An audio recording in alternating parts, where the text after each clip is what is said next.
Welcome to another episode of The Impossible Conversation. If you're aware that we are faced with a global crisis in the form of climate change, you're in the right place. If you're aware that our human systems on the planet are teetering on the brink of collapse and cannot be saved by more economic growth or more war, you're definitely in the right place. If you're aware that the only viable solutions to our challenges is the conscious dismantling of our fatally flawed human operating system and the co-creation of a new human operating system, yep, you're in the right place. If you're aware that we all must choose between fear and love in these times, and you are choosing love, yeah, you are in the right place. And if you know that what is most needed is for us to reconnect with ourselves, each other, and Earth, welcome. And you most certainly have something very important to add to the impossible conversation. In this episode, we talk with John Sorenson, one of the founders of the Conscious Elders Network.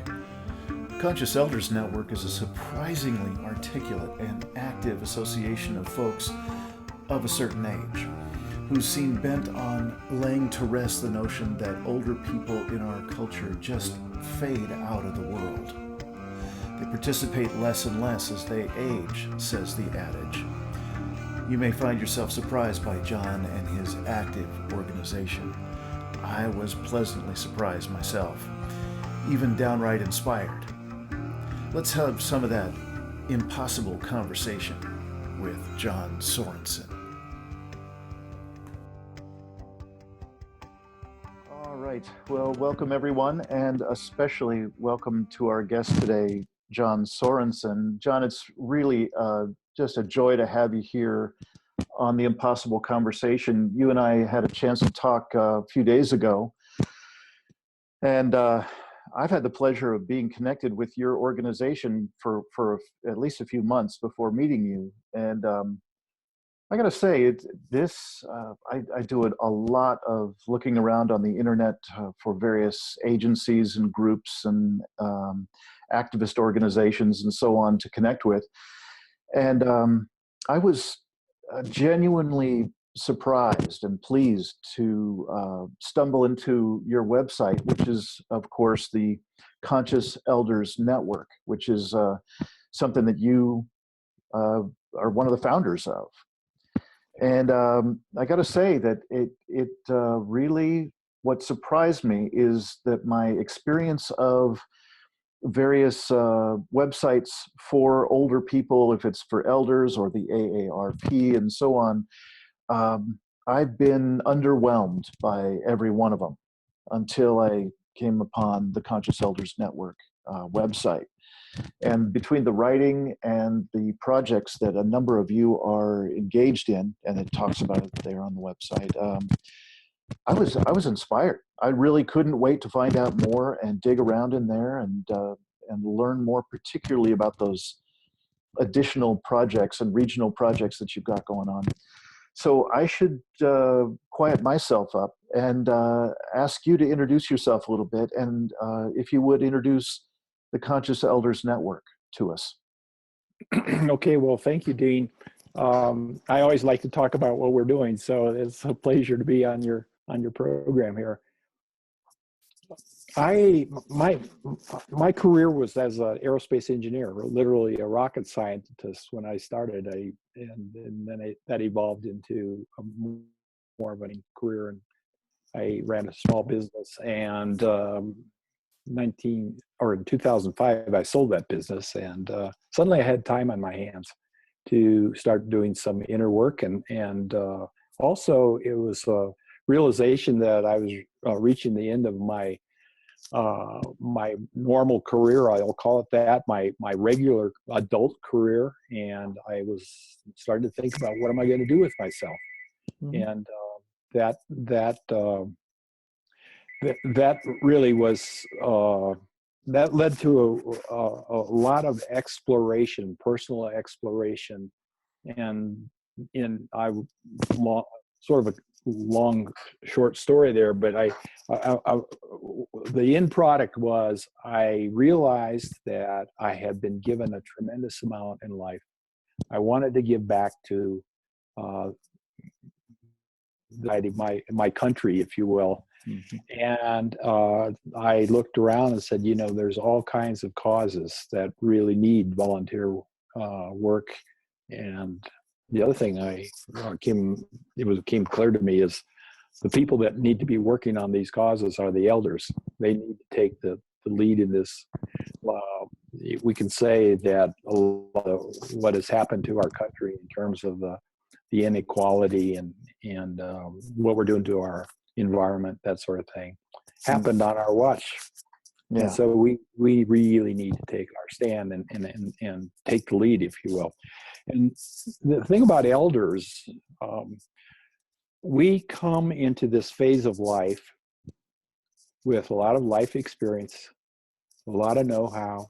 We have resources, we have time, and for the most part, we have a passion for life. We have family. We think about our family. We're concerned about their welfare. So, putting this all together, it made sense to me to get an organization of elders really dedicated to going out and doing activism, mm-hmm. and lots of different aspects of that. And let me just define a little bit about what I mean by elders too. The first definition that most people think about is it's an age thing. And if you use that, like if we define elderhood as post-adulthood, pre-old age, it's roughly that period of life between 55 and 85. In other words, a 30-year span. But elderhood means something else too, and it's really kind of a frame of mind. There's a lot of people who are old people, or they get to this age, but they're traditional elder, the people that provide guidance to the tribe, like in the indigenous people. So we use that definition of ourselves. We think that we have something to offer. We have some wisdom that we've gained, and we really look to see how can we use that in a beneficial way. Yeah. So anyway, I got encouraged to begin this work from a shaman teacher that I had and a few friends. And so we gathered together. There was 47 of us in April of 2014. We met in Burlingame, California, a suburb of San Francisco, and said, let's get this thing going. And so that really was the launch of it. And I consider myself and those other 7 are the founders or the co-founders of the Conscious Elders Network. And so we've grown from there. And so what's different? Shall I talk some about why we're different, if you will, or shall we do that later? No, that would be a perfect thing. If we could just both put a little earmark on a part of what you have described. I'm very interested in that next level of describing what constitutes an elder, mm-hmm. As you're describing them. And so I'd like to get back to that, but it's a perfect kind of intro to that. Is how is this different than those other groups or agencies that I was mentioning at the beginning? Mm-hmm. How do you see yourself and this organization as being different? Yes. Well, I think we're, except for one small organization I'll speak a little of, I think we're unique in that it's an elder organization, and we call ourselves conscious elders. And the intention of that is we are dedicated to growing in consciousness as we do our work, deepening ourselves spiritually and growing in consciousness, so that there's a lot of activist organizations that's purely what they do. They don't talk about consciousness and spirituality and that sort of thing. And then there's other organizations that are very focused on what I'll call the inner work, the contemplative life, that sort of thing. Right. And they're not so much interested in being outer activist. I think what we're bringing to this is two things. Number one, we try to have a balance in this of being, raising ourselves in consciousness while we do it. Because if we don't do that, we're going to be just like those other organizations out there doing a lot of really good work, but it's not grounded in a spiritual base or a groundedness, if you will. So we have that going for us, in addition to our commitment to being action oriented, if you will, out there. And at first, when we started this, I'm evolving my own understanding of what that means, if you will. Because when I first came into it, I said, well, we all need to be that way. We all need to be working on our inner and our outer. And then I find out that there's a lot of people that they're pretty much outer oriented, and they will stop and quieting and so forth, but they really want to be out there doing their work. And then on the other hand, there's those who really see themselves as providing the service of holding that inner space for us. When we need some grounding or so forth, they can do a good job of that. And so there's a spectrum of people that are in this, but I think we're all connected together, and we see a common cause here. We're all working for these common. So we want to have a sustainable, just society that takes care of our environment. That is, there's a equality of people. There's no reason why we should have poverty in this country. There's no reason why there should be such a disparity in our income levels. And we get over this racial problem that we continue to hang on to. We really need it. So there's a lot of causes. There's just a lot of, we got to get over our gun addiction, that kind of stuff.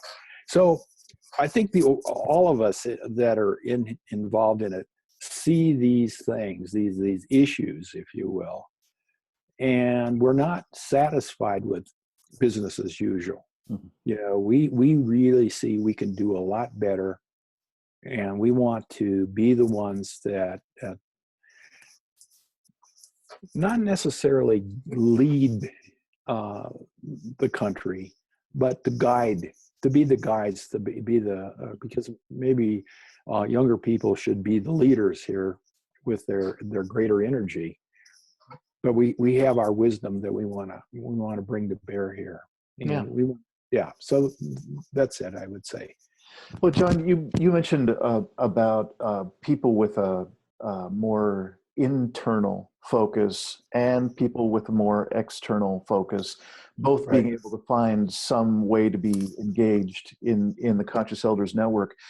Right. I'm curious if you can say anything about do you have much diversity in terms of the different religions that might be a part of the area? And is this something that's in the state of California, or is it national? Is it international? Well, good questions. I'll take them one at a time. Yeah. Right now, if we look around who's involved, for the most part, we're pretty much a white group. And we know that our goal is to be a cross section of America. So we actually, the last couple of months, we are starting an effort to diversify racially, and that's both. So we want to bring in the Latino Hispanic community, and they have offered to join us. So we are very much inviting that to happen, and we're also we want to bring in the African Americans, and we're working that too. And part of our realization, we need to learn, we need to learn a lot about how do you diversify Yeah. in a way that is not tokenism, but we really need to understand each other and our cultures and our differences, and so that we can embrace that. So that's a goal of ours. Right now, religions, we are Christian, Jewish, and some, what I would say, spiritual people that are not connected with either one of those religions. Unaffiliated. Unaffiliated, yes, yes, Okay. and so, yeah. So that said, what was your third question? There was three parts to this. I'm curious where the folks. Oh, across the country. Yeah. Yes. Where are folks from? Yeah. We I think we have in our database now, we have people from 46 states in the District of Columbia, and people are popping up from all over the world. We have people from New Zealand and Australia, several Canadians, and then a number of countries in Europe that are attracted to what we're up to, and Right. that's going to expand, we think, just because there's such a strong interest. The thing is that the issues that we're talking about, like climate change, that's a worldwide thing. This disparity of the peoples of the world in terms of Income and wealth and income and just education and so forth. We all would benefit if we could help each other. Mm-hmm. That's universal, yeah. So we got Great. So, well, maybe that's a good bridge to. I remember hearing just a couple of things from one of your members a few weeks back about a number of you going out to Washington. So you're not kidding when you say that you're getting some action going on. Can you talk about the Washington trip and anything else that you have seen getting going in any of the branches of what you're doing? Yeah, sure. Let me. I want to mention a fellow of our 47 that started. His name is Paul Severance, and has an absolute passion for us taking on climate change. Mm-hmm. And so, with some encouragement, he started what we call the Elders Climate Action Campaign. And that has resulted in its own website, if you will, the Elders Climate Action website, which is same database of people, but it's a total focus on our climate change threat. Mm-hmm. And one of our members realized that there's such a day called Grandparents' Day, which this year it was on September 13th, a Sunday. And so we said, well, why don't we go to Washington as a group of grandparents and talk to members of Congress saying, we really want you, we urge you, for the sake of our grandkids and the future of all life, to take this on. Mm-hmm. And so we started this, and I think there's over 1,000 people who've signed up on our Elders Climate Action Campaign questionnaires, asking if they want to be involved or not, and saying yes, they wanted to be involved. And so what we did was we've affiliated ourselves with the Citizens Climate Lobby. They are specifically addressing Congress from using a specific piece of legislation called carbon fee and dividend. And it's a way to put a price on carbon fuels, and that goes up every year. And then the money that comes from that is divided evenly among all citizens. So we keep any of it. That's why it's called a dividend. And so it's an idea that both Republicans and Democrats can be in favor of. That's the idea of it. So anyway, we embraced that idea. And so we went to Washington with both that and the Clean Power Plan that some members of Congress are trying to kill that. And we said, hold the course there. That's really an important step in what needs to be done. And so we ended up, there was about 135, 140 people. Really? Went to Washington. That's quite a turnout. Yeah, it was. I mean, we didn't know. We had a we didn't realize we didn't know how many we could get. We said, well, let's get 1,000. Well, we didn't get 1,000, but we got 135. We had Dr. James Hansen speak to us. He's the country's leading expert on climate science. Mm-hmm. And he told us the facts that it's going to get a lot warmer with the CO2 that's already there. Mm-hmm. We got inspired by Lynn Twist, who's a co-founder of Pachamama Foundation. Mm-hmm. She said, this is fantastic what you're doing. Go get them. We were trained by the Citizens Climate Lobby and Mom's Clean Air Force, two organizations that are also working on Congress. They trained us on, here's what are the issues out there, and here's how you effectively talk to a member of Congress. Yeah. So then we split up into teams of, I think, 22 teams. We were from 16 states back there, and so we had appointments with senators and Congress. So I think we had 44 meetings, and we had a photographer following us around. He was interested in getting some footage of elders in action. Yeah.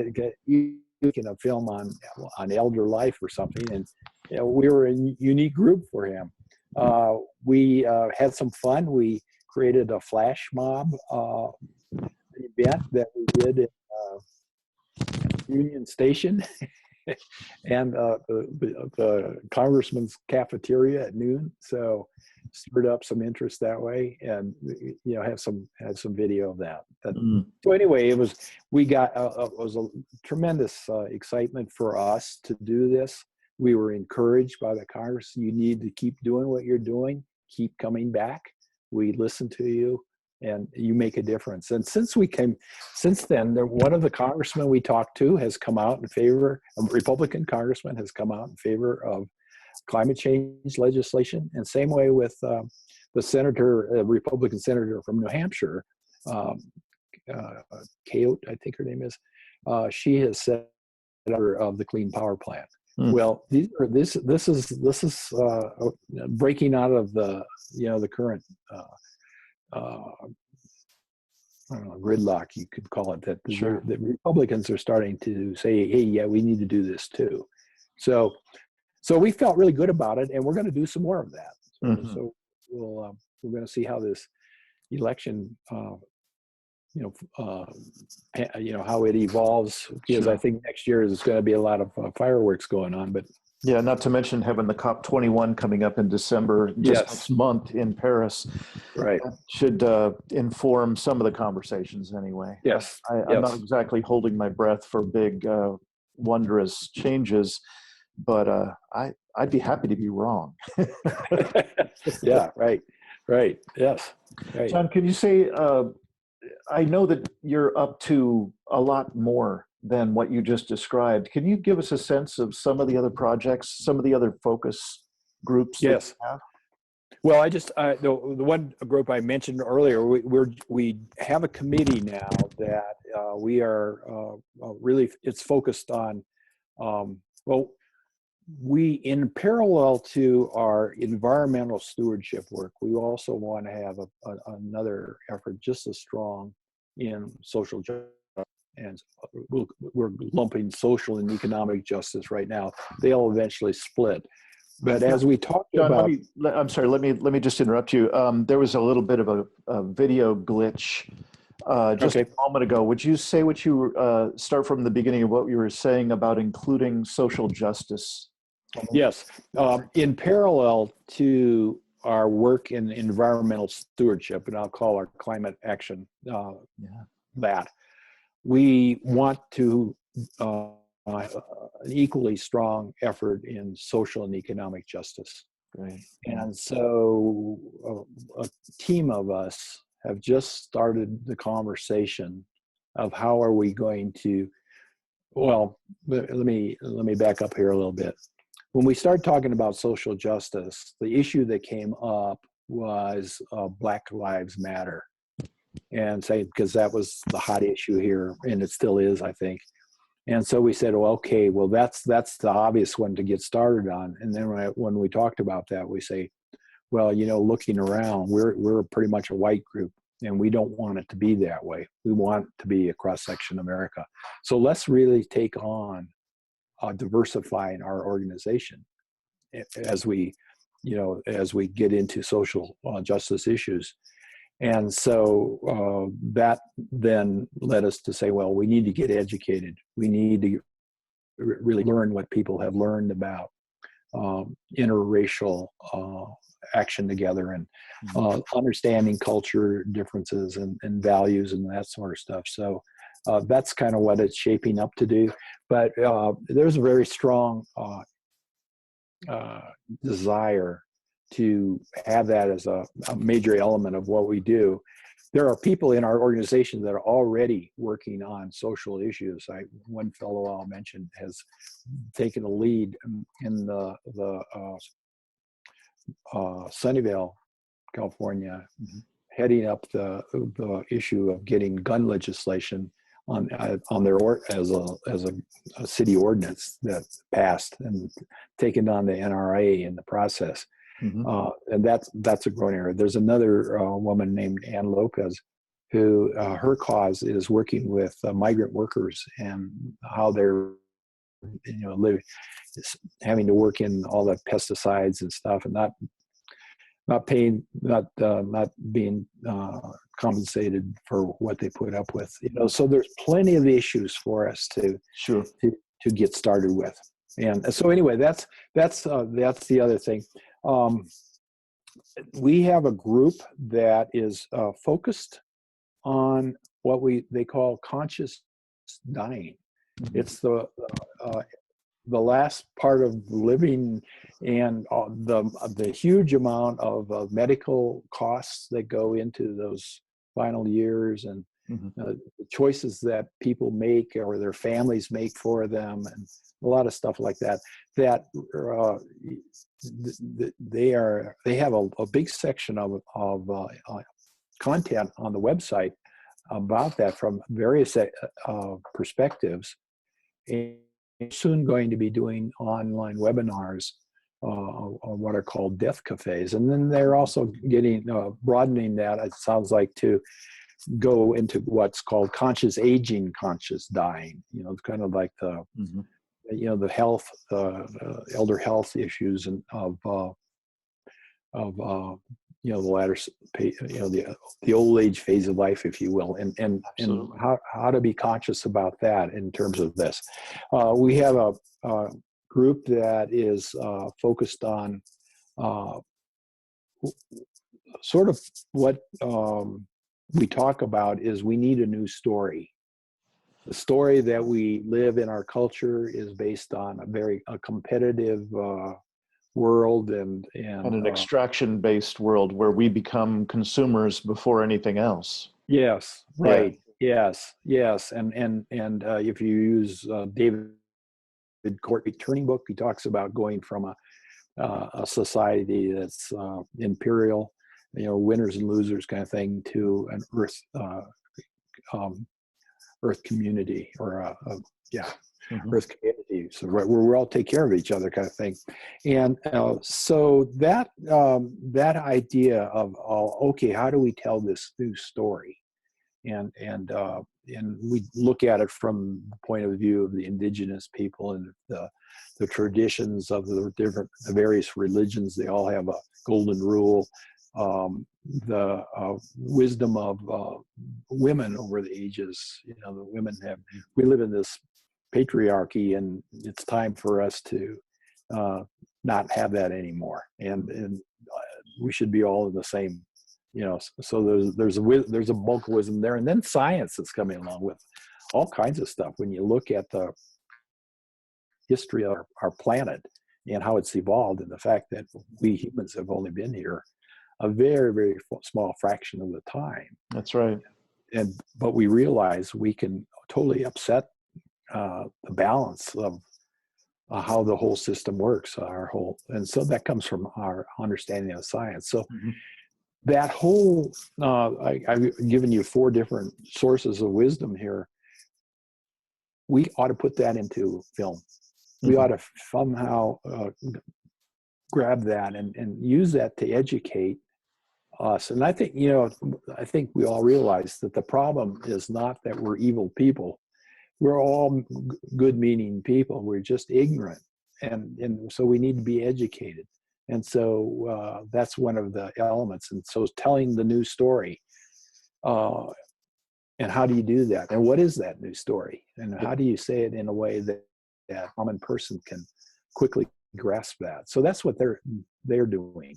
And so, we got a small team that's putting together a journal. So we're going to have a very high quality journal coming out on a quarterly basis. And the first issue is going to be focused on climate change. And then each issue thereafter will have a different theme.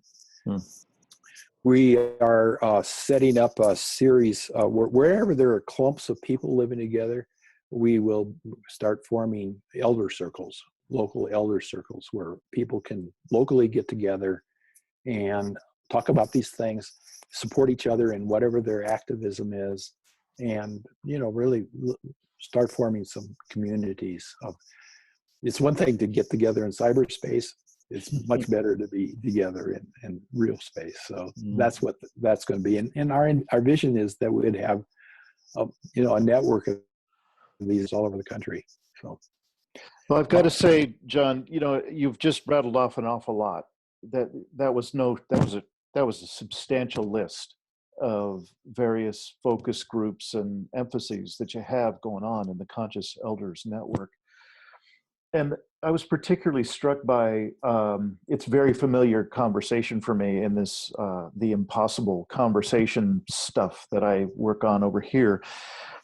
To have a new story, to consciously dismantle the old story or the old operating system, if you will, of people on the planet, because clearly we can't keep doing things right, doing them. We just can't.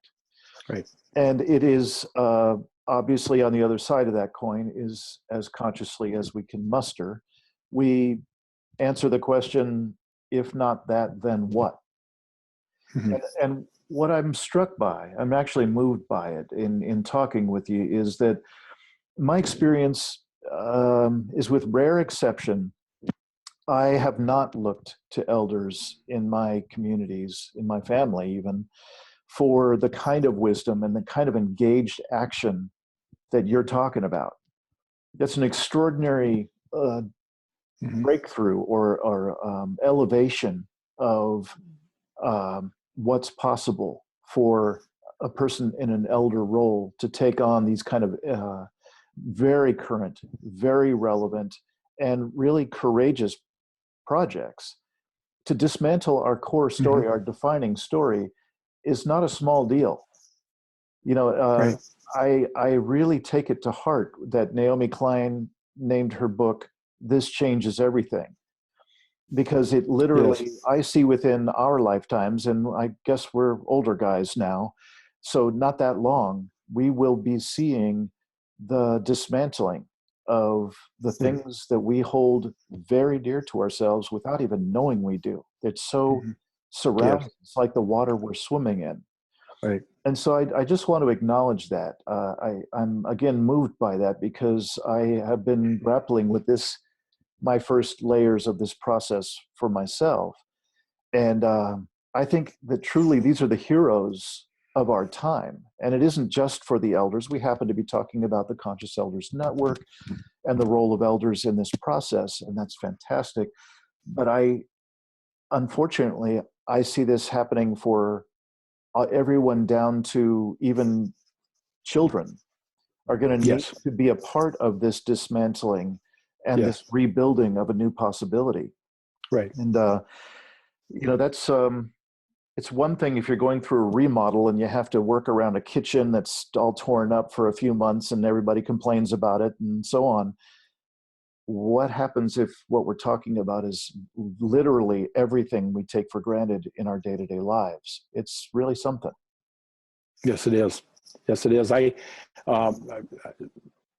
My wife and I just watched this movie called Cowspiracy, and you come away from that movie which is a critical look at our industrial agricultural system, our factory farms, and how our overconsumption of meat creates this large byproduct of methane that is much more harmful to our atmosphere than Methane, CO2. methane and habitat destruction. They do a Yes. ridiculously powerful job in that film Yes. of articulating the damage and impact from all kinds of animal agriculture, including dairy.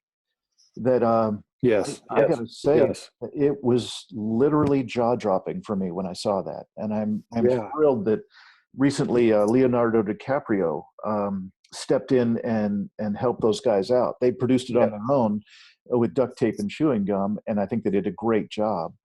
And I was just thrilled to hear in a recent interview that they were backed now by Leonardo DiCaprio, and he got them onto Netflix. And so, on our screen today for this recording, I'll be sure to put up all the information for Cowspiracy and that documentary, and of course for the Conscious Elders Network and the Elders Climate Action Network as well. John, was there anything more? I sort of cut you off, and I apologize for that. Was there anything more you wanted to share about the where I think we were headed? Was really the very personal level this is going to affect all of us on, and I was trying to acknowledge us all for that. And I was wondering if there's anything more you'd like to share, because you're really on the front line, so to speak. You're really out there creating something new and really inviting people to a different level of participation. And I'm just wondering, for a guy who's participating at a high level like yourself, what are some of the concerns that really linger for you when you look out at the world each day? Well, the biggest one that comes to mind right away is, can we move fast enough? I when I go out and talk about this, a lot of people I talk to, they roll their eyes quickly, or they change the subject, and I realize, okay, hard to grasp for some, or they don't want to hear it. It's our inconvenient truth, if you will. And so, but I take a marketing point of view that you start with the innovators and the early adopters, and we have to find them. And there's plenty of people that say, I want to get involved. So our big job is to get them involved in some meaningful way. But we hope, like the climate thing, we have to move really quickly, and because it's only going to get worse. And so that's the main thing, is that and there's just a whole long list of problems that if we let them go, they're going to get worse and worse. And so we have to do that. And part of the reason I brought up the Cowspiracy thing is this: we need to totally that we eat. Our lifestyles have to change, and so this is not easy. If you're used to eating hamburgers on a regular basis, you say, I can't do that anymore. That's reality. And so we have to. In addition to taking these tough things out, we got to make sure that this is done in a joyful way. We have and connected with that inner guidance that says, we're the right thing, and we have to be patient, but we have to hurry. If that makes sense.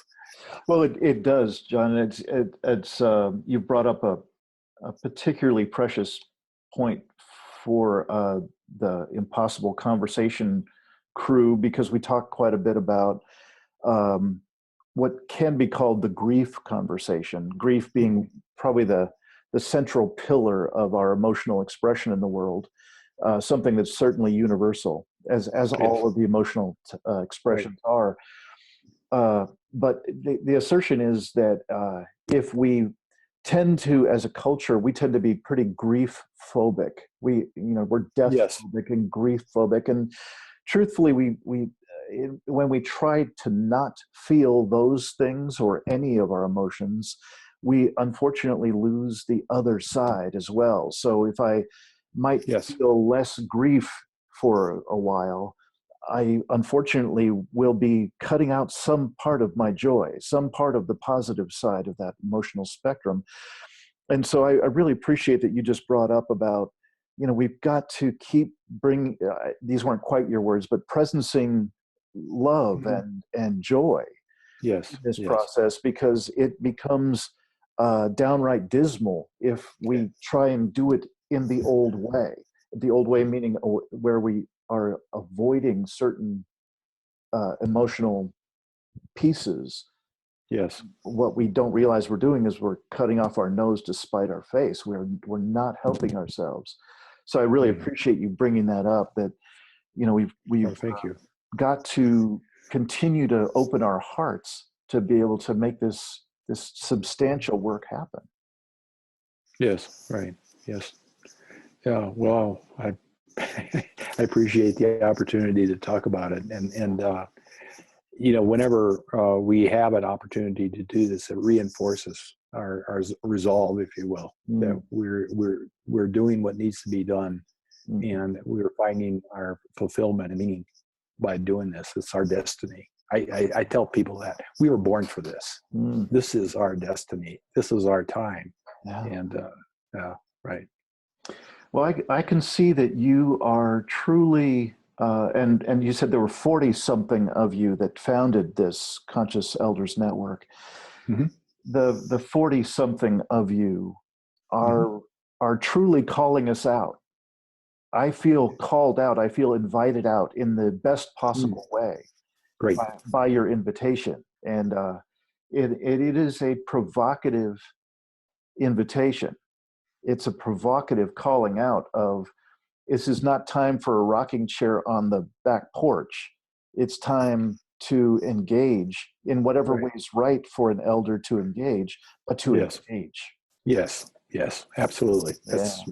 You said it very clearly and right on. Mm. Yeah. Yeah. Well, John, is there anything else that you would like to leave folks with in this conversation? Well, I want to say this, that the folks that are in have a lot of fun together. We love each other. We appreciate each other. We see each other's gifts, if you will. We help each other with our each of our own blind spots. We're growing together. We are doing things that we've never done before. Uh, we deal with the uncertainty of that, and we embrace that. We have to embrace the uncertainty. We don't know how this is going to turn out, but we want, we're going on faith that if we're doing the work that we need to be doing, we're going to be met, and we're going to be helped, and it's going to work out. So uh, there is hope, great hope in that. Great. Well, John Sorenson from the um, Conscious Elders Network, really been a pleasure speaking with you. And again, thank you for your courage to not only take on this kind of work for yourself, but also to have such a formidable invitation for the rest of us. I can feel the ripples all the way up here in Southern Oregon, and I'm sure they go far, far Great. beyond that. So thank you for joining us, and I look forward to the next time we get to talk together. Dean, thank you for having me on, and likewise, it has been a pleasure to talk to you about it, and I look forward to us working together. Please join us. All right, I am and I will. Okay, very good. Bye-bye. All right. Bye. Thank you.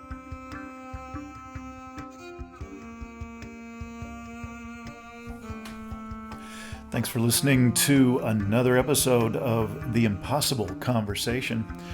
Keep an ear out for us on the YouTube channel Dean Spillane Walker, or look us up under The Impossible Conversation. Should be both video and audio podcasts available there, or for audio only, look us up also on Podbean, The Impossible Conversation.